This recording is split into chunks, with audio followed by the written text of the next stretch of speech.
नमस्कार, आप देख रहे हैं रिपोर्टर जी और मेरा नाम है लता सिंह। क्या आप भी एक मकान मालिक हैं? तो आज के इस वीडियो को गौर से देखें, क्योंकि आज हम आपको बताएंगे एक नाइटमेयर की कहानी, यानी एक ऐसी कहानी जो किसी भी मकान मालिक के लिए बुरे सपने से कम नहीं। जी हाँ दोस्तों, आज के इस वीडियो में हम बात करने वाले हैं एक ऐसे भगोड़े किराएदार की जो रेंट नहीं देता, फोन नहीं उठाता और एक दिन अचानक ताला लगाकर गायब हो जाता है। मकान मालिक अपनी ही प्रॉपर्टी के बाहर खड़ा रह जाता है और सोचता है कि अब करूं क्या, ताला तोड़ूं या फिर पुलिस के पास जाऊं या फिर सीधे कोर्ट भागूं। दोस्तों, ये कहानी इतनी कॉमन है कि हर दूसरा मकान मालिक कभी ना कभी इससे जरूर गुजरता है। लेकिन आज के इस वीडियो में बात करेंगे उन सभी प्रैक्टिकल सॉल्यूशंस की जो रियल एस्टेट केस स्टडी के साथ है। तो वीडियो में अंत तक बने रहें, क्योंकि यहाँ से आपको बहुत कुछ सीखने को मिलेगा जो आपकी प्रॉपर्टी को आगे आने वाले समय में बचाएगा। तो चलिए बिना टाइम वेस्ट किए शुरू करते हैं। दोस्तों, कल्पना कीजिए कि आपने अपनी मेहनत की कमाई से एक प्रॉपर्टी बनाई, उसे किराए पर दिया और सोचा कि पैसिव इनकम आती रहेगी। लेकिन एक दिन अचानक पता चलता है कि टेनेंट लॉक लगाकर भाग गया। रेंट के महीनों के अरियर्स भी बाकी हैं और फोन स्विच ऑफ है और आप अपनी ही प्रॉपर्टी में घुस भी नहीं सकते। अब गुस्सा तो आएगा ना।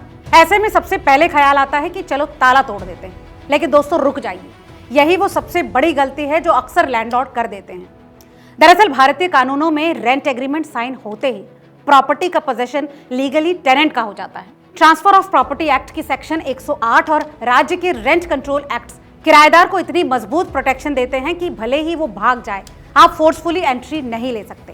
दोस्तों, कोर्ट ने बार बार कहा है कि बिना कोर्ट ऑर्डर के self help eviction criminal offence है। अगर आपने अपना ही ताला तोड़ दिया और किराएदार का सामान बाहर फेंक दिया तो वो वापस आकर आपके खिलाफ FIR दर्ज करा सकता है। इस केस में भारतीय न्याय संहिता यानी BNS की सेक्शन 329 क्रिमिनल ट्रेसपास और सेक्शन 303 थेफ्ट के तहत केस बन सकता है। आप खुद विक्टिम होते हुए भी क्रिमिनल बन जाएंगे। अरेस्ट, बेल, कोर्ट के चक्कर और कॉम्पनसेशन तक भी देना पड़ सकता है। यह हकीकत है दोस्तों जो आपको कोई नहीं बताता। अब सोचिए ये इंसाफ कैसा है। अपनी प्रॉपर्टी में मुझे ही एंट्री नहीं। बिल्कुल सही सवाल है। दरअसल कानून टेनेंट को कमजोर पार्टी मानता है और इसीलिए हिस्टोरिकली ज्यादा प्रोटेक्शन उसी को मिलती है। दोस्तों, ऐसे में आपके पास लीगल रास्ता तो है, लेकिन वो कितना लंबा और दर्दनाक हो सकता है आप कल्पना भी नहीं कर सकते।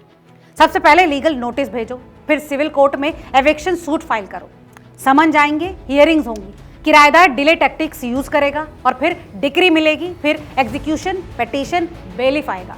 इसके साथ ही आपको पुलिस की मदद लेनी पड़ेगी। नॉर्मल केस में 3 से 5 साल और कईयों में 7 से 10 साल तक लग जाते हैं। दोस्तों, आपको सुनकर वाकई हैरानी होगी कि ऐसे ही एक केस में 36 साल तक लग गए और एक और में तो 60 साल। सोचिए, लैंडलॉर्ड की पूरी जिंदगी निकल गई, बच्चे बड़े हो गए, रिटायरमेंट आ गया, तब जाकर प्रॉपर्टी मिली और डिक्री मिलने के बाद भी एग्जीक्यूशन में 1 से 2 साल और हाईकोर्ट अपील अलग से। दोस्तों, हमारे देश में 8 लाख से ज्यादा एग्जीक्यूशनल पिटीशंस पेंडिंग। दोस्तों, ये है लीगल रूट की कड़वी सच्चाई, जहां सेफ्टी तो है लेकिन पेशेंस की आग में जलना पड़ता है। तो करें क्या? कई एक्सपीरियंस लैंडलॉर्ड प्रैक्टिकल रूट लेते हैं। पुलिस को इन्फॉर्म करके विक्टिम के साथ लॉक तोड़कर पोजीशन ले लेते हैं। फास्ट है, 2 से 3 महीने में काम हो जाता है। लेकिन दोस्तों, रिस्क बहुत बड़ा है। अगर टेनेंट वापस आया और कंप्लेंट की तो आपके ऊपर क्रिमिनल केस, अरेस्ट का डर और कई मामलों में कोर्ट केस। दोस्तों, हमने कई ऐसी रियल एस्टेट स्टोरीज देखी हैं। एक मकान मालिक ने गुस्से में ताला तोड़ा और सामान फेंक दिया। किराएदार ने वापस लौटकर केस किया और मकान मालिक को 6 महीने कोर्ट के चक्कर काटने पड़े। Finally out of court settlement में लाखों देने पड़े। विक्टिम होते हुए भी वो हार गया। लेकिन अगर आप ये रिस्क लेने वाले हैं, लोकल इन्फ्लुएंस है, तो फिर प्रैक्टिकल रूट भी स्मार्टली ले सकते हैं। वो कैसे? सबसे पहले पुलिस स्टेशन में डायरी एंट्री करवाएं। टेनेंट भाग गया है, प्रॉपर्टी लॉक है, पोजेशन चाहिए। दोस्तों, ये रास्ता आपको फ्यूचर प्रोटेक्शन देगा। दूसरा, न्यूज़पेपर में पब्लिक नोटिस दें। टेनेंट का नाम, एड्रेस, अरियर डिटेल, 7 से 15 दिन का टाइम। तीसरा कदम, पूरा प्रोसेस वीडियो रिकॉर्ड करें, कम से कम 2 विटनेस रखें, सामान की लिस्ट बनाएं और उसकी तस्वीरें ले लें। चौथा, अगर इस किराएदार का कोई गारंटर है तो उसे लीगल नोटिस भेजें और प्रेशर डालें।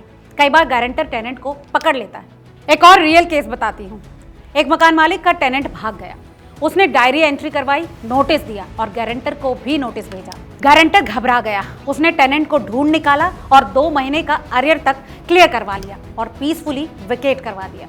ना कोर्ट गए, बस रिस्क मैनेज करके जीत गए। मगर दोस्तों, अगर आप सॉफ्ट नेचर के हैं और टेंशन नहीं लेना चाहते तो कोर्ट का रास्ता अपना सकते हैं, लेकिन याद रखें वो स्लो है, फ्रस्ट्रेटिंग है, लेकिन 100% सेफ है। यकीन मानिए कि आखिरकार डिग्री आपके फेवर में आएगी अगर डॉक्यूमेंट्स स्ट्रांग हैं। लेकिन सबसे बेस्ट है प्रिवेंशन। एक बार प्रॉब्लम आई तो निकलना मुश्किल हो जाता है, तो शुरू से ही स्मार्ट रहें। रेंट एग्रीमेंट में मजबूत क्लॉज डालें। अगर 15 दिन बिना नोटिस वेकेट किया तो लैंडलॉर्ड डायरेक्ट पोजीशन ले सकता है। इसके अलावा गारंटर क्लॉज मैंडेटरी करें, फैमिली मेंबर या फिर क्लोज फ्रेंड का। ऐसे में उसकी जॉइंट लायबिलिटी बनेगी। इसके अलावा पोस्ट डेटेड चेक्स पूरे साल के लिए, पुलिस वेरिफिकेशन कराएं और प्रीवियस लैंडलॉर्ड से जरूर बात करें या फिर रेफरेंसेस चेक करें। इसके अलावा पेनल्टी क्लॉज डालें, बिना नोटिस वेकेट पर 3 से 6 महीने रेंट पेनल्टी। दोस्तों यकीन मानिए, अगर आप ये सब चीजें रेंट एग्रीमेंट में डालोगे तो आपका किराएदार नहीं भागेगा, और भागा तो आपके पास कई ऑप्शंस होंगे। ये तो थी भगोड़े किराएदार की कहानी। आज के इस वीडियो में फिलहाल इतना ही। इस बारे में आपकी क्या राय है? अगर आपके साथ कभी ऐसा कुछ हो जाए तो आप कौन सा रास्ता अपनाएंगे? हमें कमेंट करके जरूर बताएं, और वीडियो अगर पसंद आया हो तो इसे लाइक और शेयर करना ना भूलें।